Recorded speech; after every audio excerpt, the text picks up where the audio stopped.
If you ever come across a children's show called Jolly Roger, do not let your kids watch it. My 8-year-old son Ethan is one of those kids that is very hard to keep entertained and to keep occupied. Usually after school he will beg me to watch some TV, and so I let him watch it for an hour, but after around 10 minutes in front of the television, he is already bored. He then will move on to coloring in or some other form of arts and crafts, and that will sometimes keep him occupied for an hour or two. This was the standard after school routine that was in place with Ethan. Well, that was until we discovered Jolly Roger. We first discovered the television show Jolly Roger when I was scrolling through a popular kids streaming service. We had already scrolled through many different kids shows, all of which Ethan wasn't interested in, but when the small image and the big red writing that read Jolly Roger showed up on the screen, Ethan immediately said he wanted to watch that show. In my opinion, it looked like it might have been aimed for kids a bit younger than Ethan, but when I suggested that he chooses another show, he furiously stomped his foot and insisted that that was the show he wanted to watch. I did have some work that I needed to do that day, but I decided that I would watch the first episode with him, just to make sure that it was okay for him to watch. I was fairly certain that it would be, as it was under the kids category on the streaming service, but I guess I am just a bit of an overprotective parent. So, we both sat next to each other on the couch and began to watch the first episode of Jolly Roger. A loud and happy song filled with trumpets and drums started playing as a man walked out onto the screen. He came from inside of a large pirate ship, which I guess is where the show got its name, and he walked up close to the camera as the words Jolly Roger flashed up on the screen. This man wore a long-sleeved purple shirt, black denim jeans, and he had short and medium-length curly black hair that looked like little pieces of spiral pasta that emerged from his head. The thing that I noticed most about this man though was not his funny-looking hair, it was his smile. It was possibly the biggest grin that I have ever seen on anybody before. His lips were open wide, revealing perfectly straight, white teeth underneath.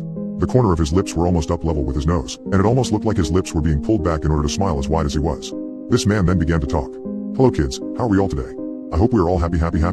He said in an overly excited and over-the-top voice. "My name is Jolly Roger and I hope that we can all have a good time day. We will be singing, we will be dancing, and of course, we will be having fun." At this point, it seemed like the show was definitely going to be appropriate for Ethan. In fact, he was probably getting too old for this type of show. I did continue to watch the episode and it continued pretty much how you would expect. Jolly Roger pulled out a guitar and sang some nursery rhymes, then he began teaching some dance, and then he moved into the arts and crafts portion of the show. In this episode, he was teaching the kids how to make a small pencil holder that the kids could take to school. Once the pencil holder had been built, using an old toilet roll and some stickers, Jolly Roger then said that it was time for him to go. "My time with you is now at an end," he told the viewer, his large smile still present. "But before I do, we can't forget to sing the Jolly Roger song." Jolly Roger then began to sing a short song. "Every day is happy, so don't be a grin dodger. So, smile big and smile wide, just like Jolly Roger," he sang while waving to the camera. Jolly Roger was right though. He did smile big, and he did smile wide. That was one thing that didn't change throughout the whole episode. He never once stopped smiling. That big, wide smile never disappeared from his face. Once the episode was finished, I decided that it would definitely be safe for me to leave Ethan alone to continue watching Jolly Roger. I had some work to do, and Ethan seemed more than happy, sitting there watching the show. Which I guess was strange. He normally would just sit there and watch more than one episode of show before he grew tired of it and found something else to do. But there he was sitting perfectly still on the couch, as glued to the television. This was a good thing, I thought. It meant he was entertained and would allow me to get a few moments peace to get on with work. I got up from the lounge and told Ethan I was heading to the kitchen, but he didn't respond to me. He was just focused on one thing. The television. I didn't think too much of it and left the lounge room and headed out to the kitchen and began to do some work. I guess I lost track of time because, before I knew it, 2 hours had passed. I hadn't heard a peep out of Ethan, which was unusual, so I guess I got distracted by my work and had forgotten to check on him. I got up from the seat in the kitchen and went back out to the lounge room and found Ethan. He was still sitting in the same spot where I left him, his eyes still transfixed onto the TV. I went and grabbed the remote and paused the show and told him that it was time for dinner and that he would have to watch more of it tomorrow. He didn't protest or get mad. Instead, he just said okay, got up from the lounge and headed to the kitchen. As he was leaving the room, I glanced at the TV and saw that he was already on to episode 6, which is much more than he will usually watch in one sitting. We ate dinner together like normal and then I spent the rest of the night helping Ethan with his homework. It was a pretty normal night, everything seemed fine, until it was Ethan's bedtime. I sent him to brush his teeth, even though he claimed he didn't need to and that his teeth were fine, and while he was brushing in the bathroom, I went into his room to get his bed ready for him. I needed to tuck his quilt under his bed and so I bent down to tuck it in. As I bent down, I noticed something sticking out from underneath his bed. It was only jutting out just an inch, so I couldn't quite make out what it was. I reached out and grabbed it and pulled it out from under the bed. It was only small, and it was quite light, and it took me a second to realize what exactly it was. It was a small toilet roll, but over the top of it was a thin layer of tissue paper, which was blocking one end. I felt something rattle inside and so I looked down into it. Inside, there was one single tooth.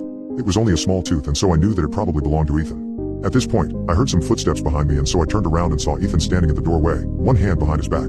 "You didn't tell me that you lost another baby tooth. When did you lose that?" I asked him. "Only today," he replied. "I pulled it out myself." "What do you mean you pulled it out yourself?"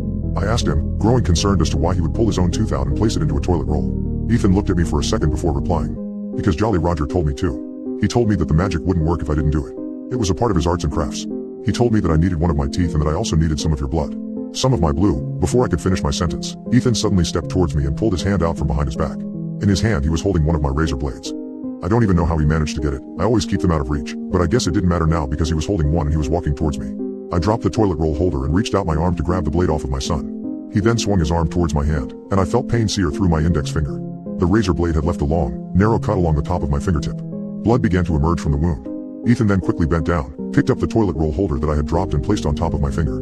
I quickly pulled the toilet roll off of my finger, in disbelief as to what had just happened. Ethan then reached out his hand that was holding the razor blade, like he was giving it back to me.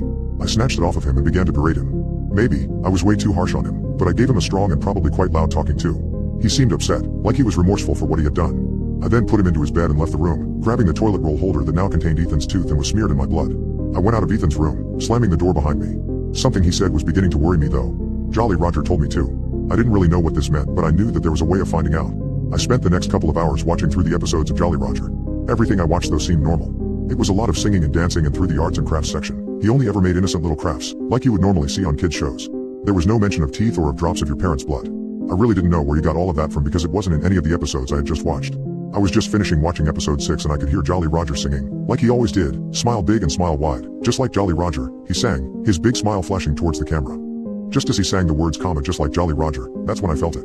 I distinctly remember the feeling of 2 fingers, one on each side of my mouth, forcing their way inside of my mouth and then pulling upwards. I felt these fingers inside of mouth, pulling my lips, forming a large, unwanted grin. I didn't know what it was, and when I felt around my mouth, I couldn't feel anything, but I knew that there was something there, forcing me to smile. That was 3 days ago now, and I can still feel the never-ending smile on my face. I can feel the fingers forcing my face into a large, painful smile. I now think back to the old saying smiles are contagious, but this is one smile that I do not wish to pass on to anybody. So, now I am cautious of anyone I see smiling. Maybe they are just happy, or maybe their kid also watched an episode of Jolly Roger.